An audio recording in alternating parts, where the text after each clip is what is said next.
Le premier goutte à goutte fend la nuit, et Sarah sait qu'elle a déjà franchi la limite. L'air sent le renfermer et l'orage. Son cœur bat trop fort. Elle avance, lampe en main, vers le couloir taché. Les murs suintent. Le parquet répond par un gémissement sec. Elle pense « Je n'aurais pas dû revenir », mais elle veut comprendre. Sa mère a quitté ses pièces sans adieu clair. Elle a peur de la vérité. Un souffle passe derrière elle, froid et patient. Sarah dit « Qui est là ?» La lampe tremble. La poussière danse comme des cendres. Une porte, au fond, se détache de l'ombre. Un murmure tordu rampe jusqu'à elle. « Tu n'aurais pas dû venir ici. » La voix n'est pas la sienne, ni celle de sa mère. La maison écoute. La pluie martèle les vitres. La poignée grince. Elle tend la main malgré la panique. La lumière vacille une fois, puis deux, et quelque chose gratte l'autre côté. La pluie calme son bruit, et Sarah voudrait croire au simple hasard. Elle avance vers la cuisine où l'odeur de moisi lui pique les yeux. Elle se souvient d'un gâteau brûlé, d'un rire bref. Elle dit « Je veux des réponses ». La lampe accroche la vieille horloge, figée. Le temps ici s'est arrêté, comme si la maison refusait de guérir. Un frisson passe, si net qu'elle recule. Elle pense au journal manquant, aux notes que sa mère cachait. Un tiroir grince, seul, puis se ferme. Le froid lui traverse la nuque. Une voix basse caresse son nom. Elle serre la lampe jusqu'à la douleur. Un carreau se fend lentement. Le vent apporte un parfum familier, presque doux. Elle retient sa respiration. Le silence tombe, lourd et précis. Au fond, une chaise change d'angle, sans main. Et si la maison répondait à ses pensées? Le couloir mène au salon où les rideaux collent aux vitres. Un tic absent ronge ses nerfs.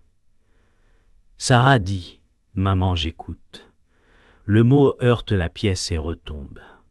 Le tapis sent la poussière froide. Une trace humide serpente vers la cheminée, fine et sombre. Elle pense à une fuite, mais la ligne évite les obstacles, comme guidée. Le feu mort garde une chaleur de cendre. Un souffle passe sous la porte du bureau. Son cœur accélère, syncopé.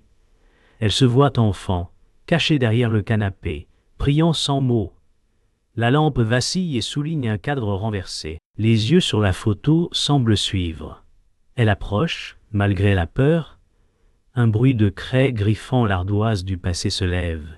Et si ce n'était pas un souvenir, mais un appel? Le bureau hume l'encre sèche et le bois fermé.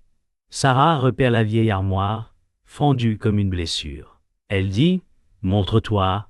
Sa voix tremble et tient bon. Un cahier manque sur l'étagère. Les autres ont glissé pour combler l'espace, comme par pudeur. La fenêtre pulse sous la pluie battante. Elle écoute. Une frappe sourde, 3 temps vient du plancher. Elle s'agenouille. Les planches portent des chiffres griffés, presque effacés. Elle murmure une suite, les mains glacées. Sa lampe effleure une tache noire, ronde, comme brûlée. Elle sent l'odeur de cendre et de savon ancien. Un courant d'air traverse ses cheveux. Le battement de son cœur compte le rythme. Faut-il soulever ici maintenant et perdre le peu de courage qu'il reste? Elle glisse la lame du couteau entre 2 lattes. Le bois gémit comme un animal. Sarah dit « Pardonne-moi ». La planche cède et révèle un vide étroit. L'odeur de papier humide surgit. Elle trouve un ruban, puis du carton. Ses mains tremblent, mais elle continue. Une boîte apparaît, tachée par le temps. Elle pense, c'est à elle. La pluie s'alourdit, puis s'éteint, comme si quelqu'un avait baissé le son. Le couloir retient son souffle. Elle pose la boîte sur ses genoux. Le couvercle refuse. Collé, elle force. Le carton gémit. Une photographie glisse et tombe face cachée. Le froid gagne ses poignets. Elle s'arrête, écoute encore. Dans l'ombre au seuil, quelque chose attend que la photo se retourne. Que montrera le visage quand elle osera? Le grondement éclate dans l'escalier, urgent, proche. La porte claque, et la lampe crache une lueur pâle. Sarah court vers l'entrée, mais le verrou résiste comme une dent. Le couloir pulse d'un bourdonnement sourd. Un pas répond au sien décalé, moqueur. Elle dit « Montre-toi ou laisse-moi partir ». Le vent siffle, mais la voix n'obéit pas. Un faisceau traverse la vitre, puis une silhouette frappe. Luc dit « Ouvre, c'est moi ». Le doute la griffe. Elle pense à la photo tombée. Les murs craquent en cadence, comme s'il riait. Elle entr'ouvre. Luc dit « Tu te fais peur ». Elle répond « Quelque chose m'écoute ». Une ombre glisse derrière lui, longue et mince. Luc fronce le regard. « Je n'ai rien vu ». Le couloir refroidit, et la poignée tourne seule. Alors la lampe montre des marques fraîches sur le mur, des ongles, et la pointe dessine son prénom. La cuisine offre un calme faux. La pluie s'atténue, et le frigo ronronne comme un animal endormi. Sarah s'assoit, vaincue par la fatigue. Ses mains tremblent. Luc dit « Respire, ce ne sont que des courants d'air ». Elle l'observe et cherche une faille. « Tu ne me crois pas ?» Il soupire « Je crois à ta peur ». Le mot reste en suspens lourd. Elle pense au vide sous les lattes. Le ruban, l'odeur de papier humide. Les chaises dérivent d'un degré, comme emportées par la marée. Sarah dit « Quelqu'un veut que je comprenne ». Luc réplique « Ou qu'on s'égare ». Une miette glisse seule sur la table traçant un cercle. Le frigo s'arrête, net, et le silence crie. Dans la boule d'ombre près de l'évier, un reflet apparaît. Une bague connue. Une promesse perdue. Pourquoi revient-elle maintenant? Le salon s'éteint d'un coup, comme happé. La lampe de Sarah lutte, puis une lueur verte pulse dans la cheminée morte. Une voix superpose la sienne, douce et étranglée. « Chérie ». Le cœur de Sarah cogne si fort qu'il lui vole l'air. Elle dit « Ce n'est pas toi ». Les cadres vibrent et pivotent vers elle obéissant. Le tapis ondule, dompté par une main invisible. Luc recule, blême. C'est un canular. La voix ricane, même timbre, 2 tons à la fois. Reste, le mur se creuse d'un souffle, et les lettres naissent dans la poussière. Sarah, les cendres se lèvent en volte, comme dressées. L'emprise se ferme. Le froid commande les nerfs, et la maison s'aligne. Sarah comprend que la chose ne parle pas. Elle décide. Elle ordonne. Qui dicte vraiment les règles ici? À la grange derrière la maison, l'air sent la corde humide et la paille froide. Un homme attend, silhouette droite, regard sombre. Maël dit « Tu as réveillé ce qui se nourrit de toi ». Sarah serre la bague trouvée. Elle la portait. Maël hoche, grave. Elle a tenté de te protéger. Pas d'y mettre fin. Le vent court sous la charpente et imite un long soupir. Luc renifle, méfiant. « Vous vous connaissez ?» Maël répond. « Je connaissais ta mère. » Il pose un carnet usé sur un tonneau. Ses signes échouent s'il cache la honte. Sarah demande « Que veut-elle de moi ?» Maël dit « Elle n'est pas ta mère. »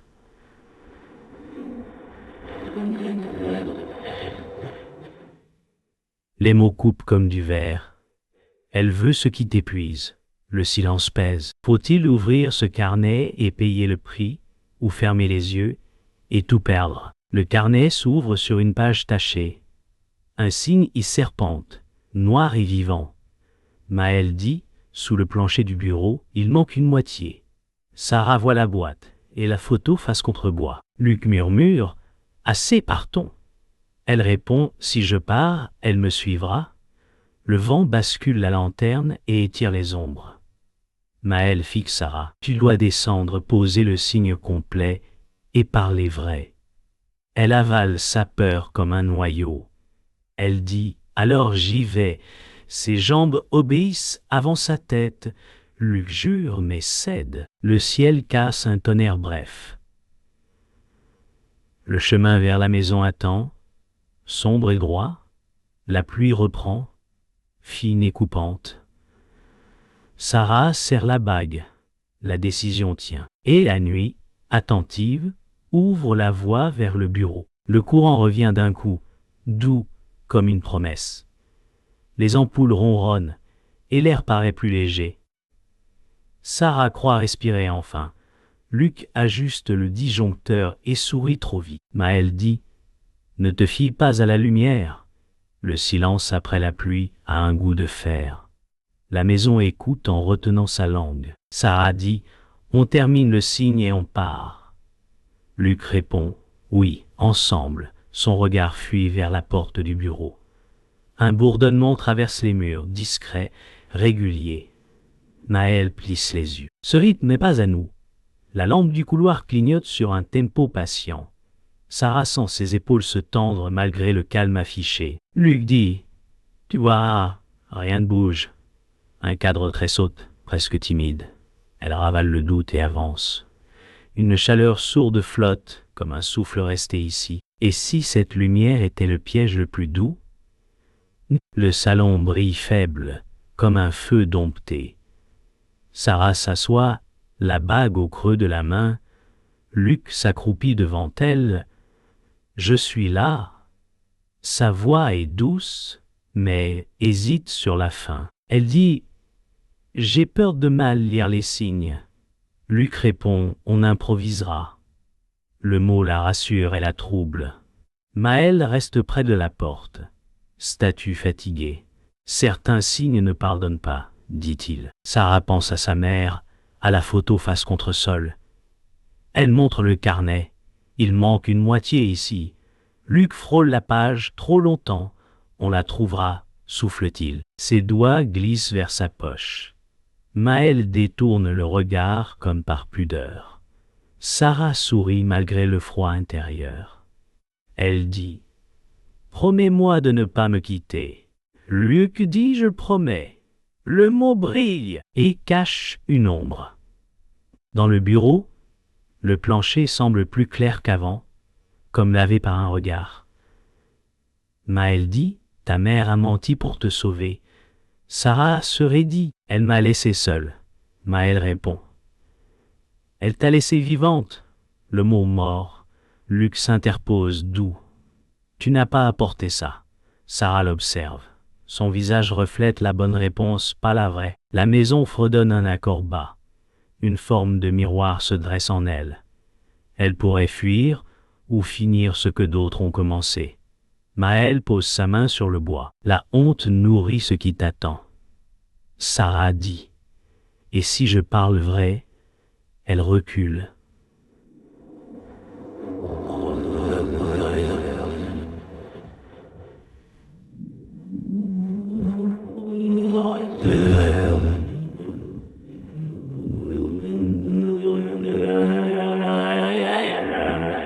La lampe sature. La langue saine se brouille. Qui veut sa survie et qui veut sa fin utile. Le coup tombe sans cri. Luc arrache le carnet et recule d'un pas sec.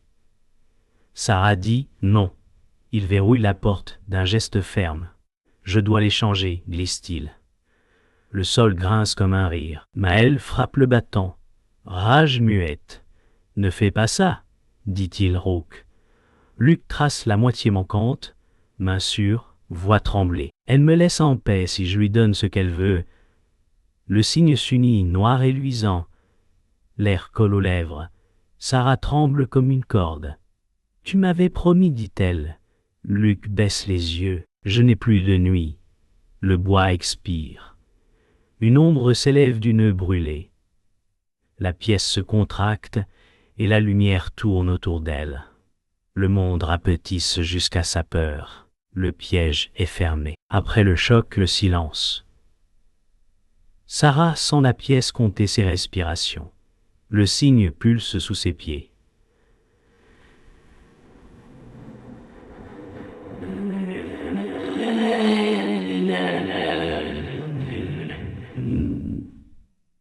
Maëlle force la serrure, souffle coupé. Tiens bon.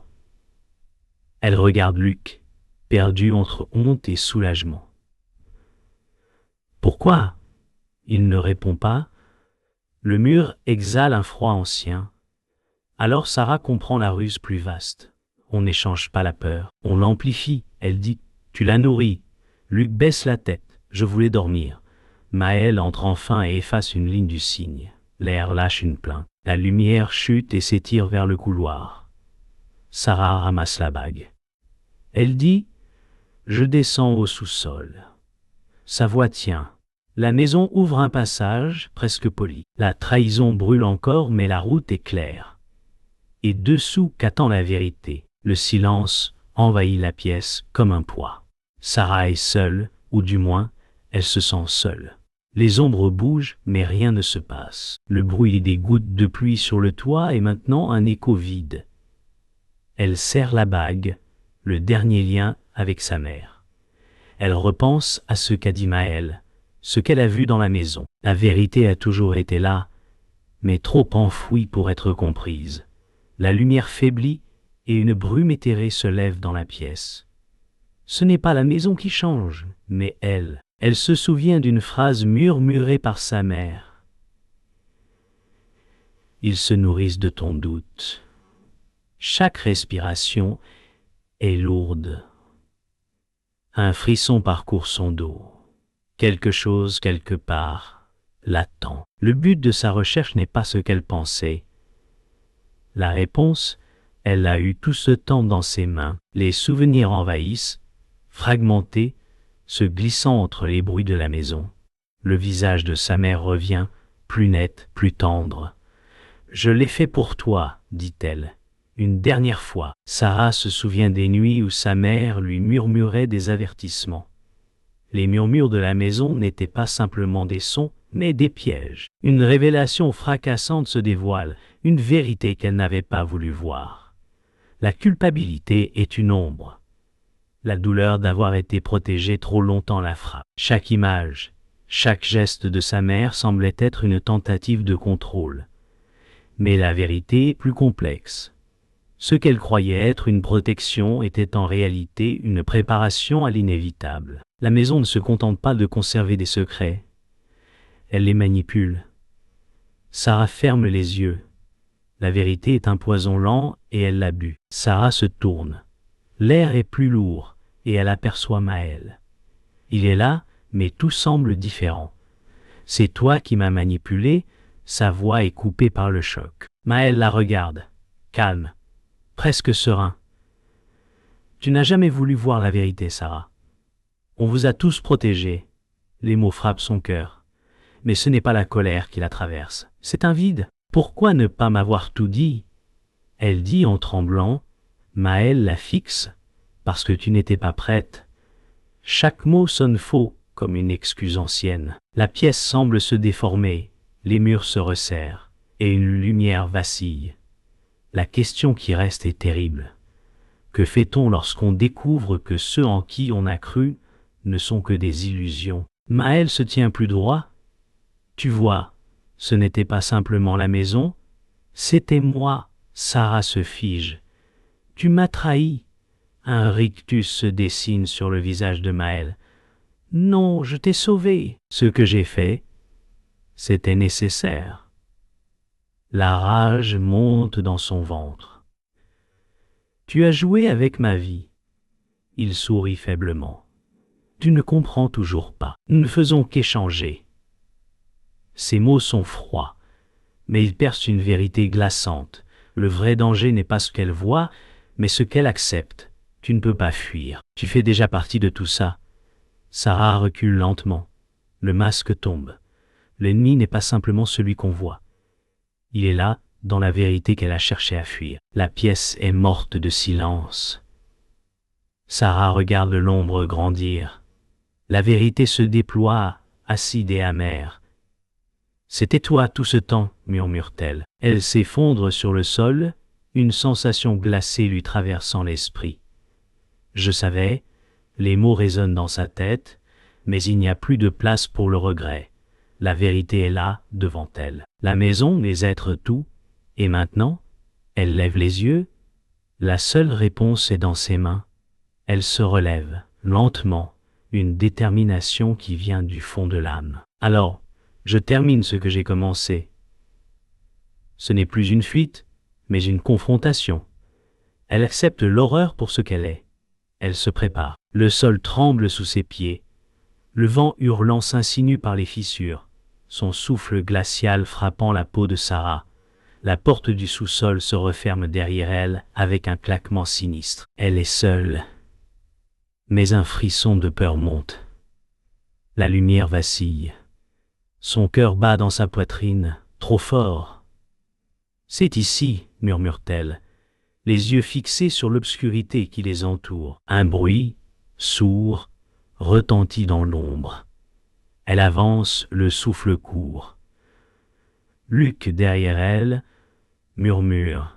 « Ne fais pas ça, Sarah. » Mais elle continue. « Je n'ai plus de choix. » Le sol craque sous chaque pas, comme pour la dissuader.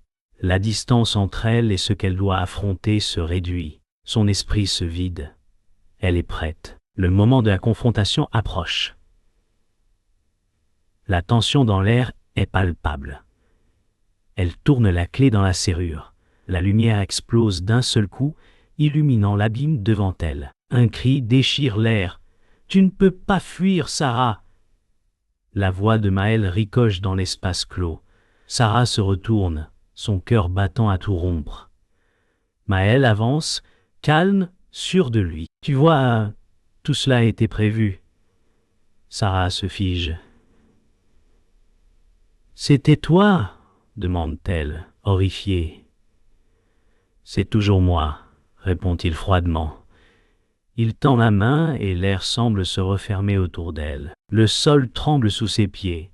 « Tu ne peux pas m'arrêter, » dit-il, un sourire cruel sur les lèvres. Les ombres se tordent et se déforment, comme si la pièce elle-même devenait l'ennemi. « Tu fais partie du jeu maintenant, » murmure-t-il. Sarah serre la bague dans sa main. La vérité la frappe comme un coup de poing. Tout ce qu'elle croyait savoir n'a jamais été réel. Il n'y a pas de fuite, juste des murs qui se resserrent. Le combat commence. Maël se penche en avant comme un serpent prêt à frapper. « Tu crois que tu contrôles quelque chose ? Tout est déjà décidé. » Sarah recule d'un pas. Elle aperçoit Luc, au sol, immobile. Un cri d'agonie brise le silence. Elle se précipite vers lui. « Luc, non !» Ses mains tremblent alors qu'elle le prend dans ses bras. « Pourquoi ?» souffle-t-elle. Mais Luc, dans un dernier souffle, murmure. « C'est la seule manière. » Sarah serre ses dents. L'air semble se transformer, chaud, suffocant. « Tu m'as laissé seule, » dit-elle, sa voix se brisant. Elle se relève, le regard noir. La douleur dans son cœur est palpable, mais il est trop tard. Tout ce qu'elle a fait a un prix. Le sacrifice de Luc marque la fin d'une illusion. Elle se tourne vers Maël, la rage dans les yeux. « Je vais te détruire, » dit-elle, les poings serrés. « Tu n'as jamais compris, Sarah, » dit Maël d'une voix calme. « La vérité, c'est que tu n'as jamais eu le choix. » Les mots l'assaillent, et elle vacille. Son esprit explose sous l'énormité de cette révélation. Elle entend le souffle lourd de l'entité derrière elle, mais elle ne tourne pas la tête. « Tu n'es qu'un pion dans le grand tableau, » Maël continue.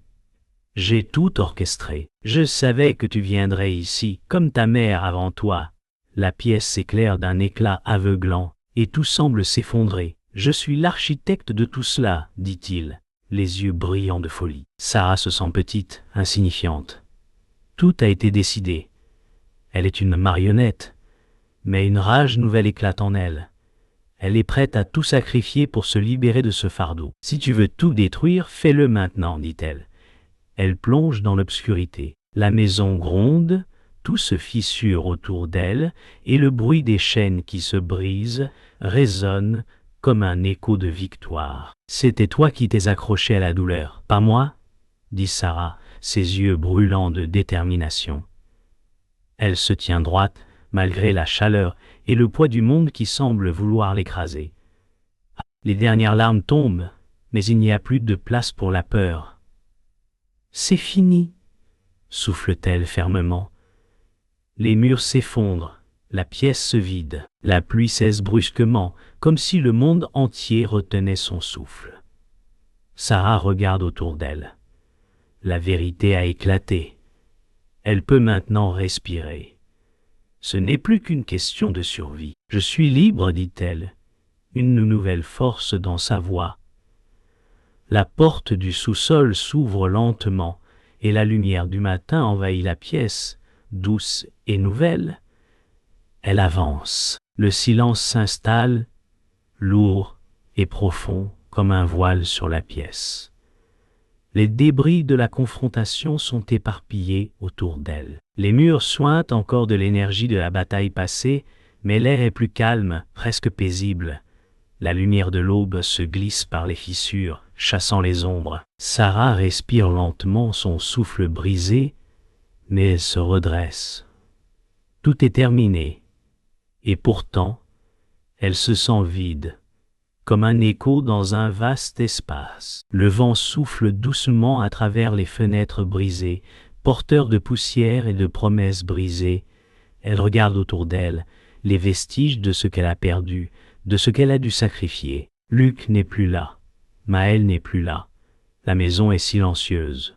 « Ce n'est plus ma guerre », murmure-t-elle, mais la douleur d'avoir tout perdu, tout compris, est encore là. La vie continue, mais elle est marquée à jamais. Elle s'assoit dans le coin, la chaleur de l'aube n'arrivant pas à effacer la froideur qui s'est installée dans son cœur. « Pourquoi ?» murmure-t-elle, les yeux fixés sur les ruines. Elle repense à Luc, à Maël et à tout ce qu'ils ont sacrifié.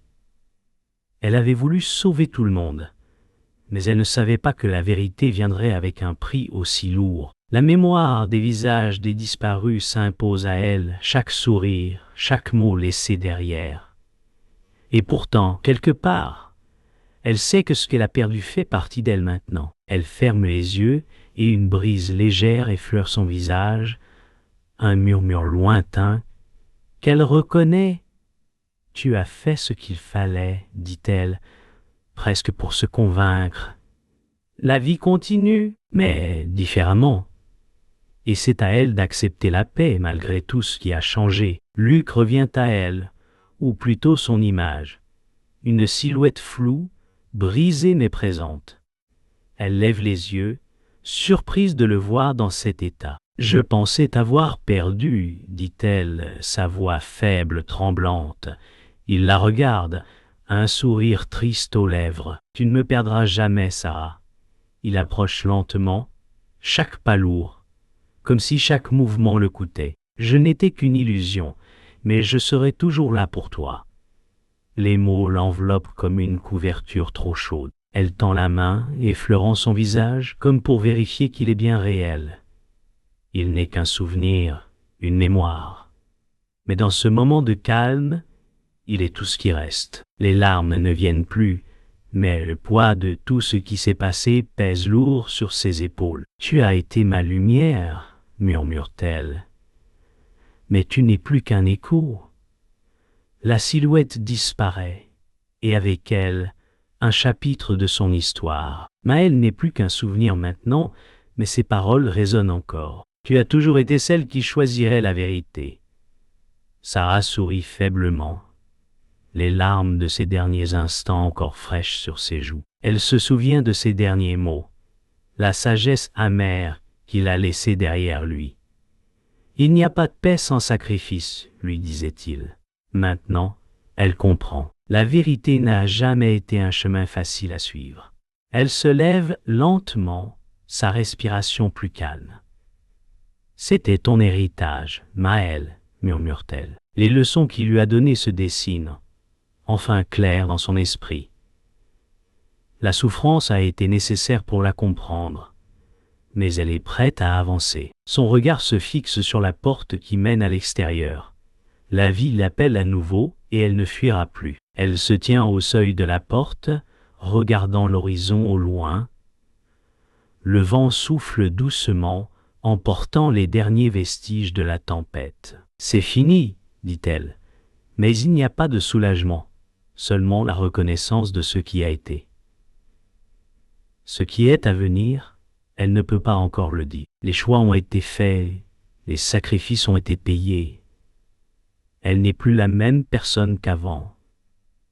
Ses yeux se posent sur la route devant elle.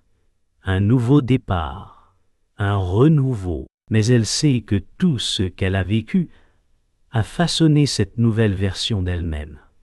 Le ciel est plus clair. « Je vais avancer, murmure-t-elle. » La porte se ferme derrière elle. La lumière du matin l'accueille et l'histoire continue. Le vent souffle doucement à travers les branches des arbres. Un murmure à peine audible. La lumière du matin pénètre lentement, dissipant l'obscurité qui régnait. Il n'y a plus de bruit de combat, de hurlements, de violence. Tout est calme. Sarah reste là, les yeux fermés, respirant l'air frais, cherchant à accepter la paix qu'elle a gagnée. Elle regarde les ruines derrière elle. Tout est différent, mais elle se sent inchangée, ou peut-être transformée. Chaque souffle est plus lourd que le précédent. Elle s'assoit, les mains posées sur ses genoux. La souffrance n'a pas disparu, mais elle a trouvé un espace pour coexister avec la douleur. « Je ne serai plus la même, » murmure-t-elle, mais il n'y a ni regret, ni honte dans sa voix. Ce qui est perdu ne reviendra pas. Ce qui reste, c'est la possibilité d'aller de l'avant. Est-ce que ça en valait la peine? Elle ne sait pas. Mais elle continue à marcher. Sarah se lève lentement, un dernier regard jeté sur la scène derrière elle. Les ombres de la nuit se dissipent alors que la lumière du jour s'intensifie. Le passé est effacé, mais ses traces demeurent. Elle marche, ses pas sûrs et mesurés, chaque mouvement empli d'une nouvelle force. Les souvenirs sont des fantômes maintenant, et elle ne les chasse plus. « Je dois partir, » murmure-t-elle.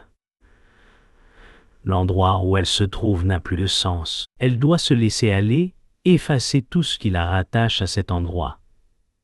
La maison s'éloigne derrière elle, et, avec elle, tout ce qui lui a été imposé. Elle est libre, mais la route devant elle est encore floue. Ses pensées sont claires. Mais son chemin reste incertain.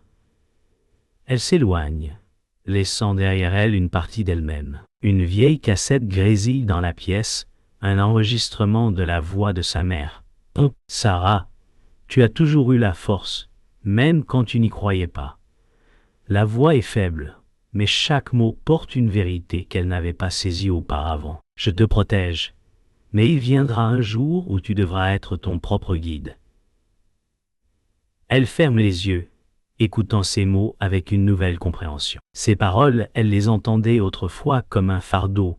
Aujourd'hui, elles résonnent comme une bénédiction. Elle se relève, son regard fixé sur l'horizon. « Merci maman, » murmure-t-elle, la paix se posant lentement dans son cœur. Ce n'est plus un écho lointain, mais une force présente en elle. Le passé a fait son œuvre, et elle est prête à vivre avec cette nouvelle vérité. La vie continue, doucement. La rue est vivante, les gens passent, chacun occupé à son propre voyage. Il y a un nouveau rythme dans l'air, une légèreté après la tempête. Sarah regarde autour d'elle. Le monde a changé, mais elle a aussi changé. Les visages sont différents, mais il y a une familiarité dans l'air, une sorte de paix retrouvée. Elle prend une grande inspiration, remplie de gratitude pour les petites choses. « Je suis en vie, » murmure-t-elle. Le vent effleure son visage, et le monde semble lui dire qu'elle a fait le bon choix. Les ruines sont loin derrière elle, et une nouvelle journée commence. C'est ainsi que ça devait être, pense-t-elle, les yeux fixés sur l'horizon, tandis que la foule se disperse autour d'elle. Elle s'arrête un moment, la main posée sur une vieille porte, symbole de tout ce qu'elle a traversé. La brise caresse ses cheveux, et dans ce silence, elle trouve la paix. « La vérité ne doit jamais être possédée, » dit-elle à elle-même, une phrase murmurée depuis longtemps, C'est la leçon ultime, celle qui a changé sa vision du monde. Elle regarde une dernière fois ce qu'elle a laissé derrière elle, ce n'est plus son fardeau.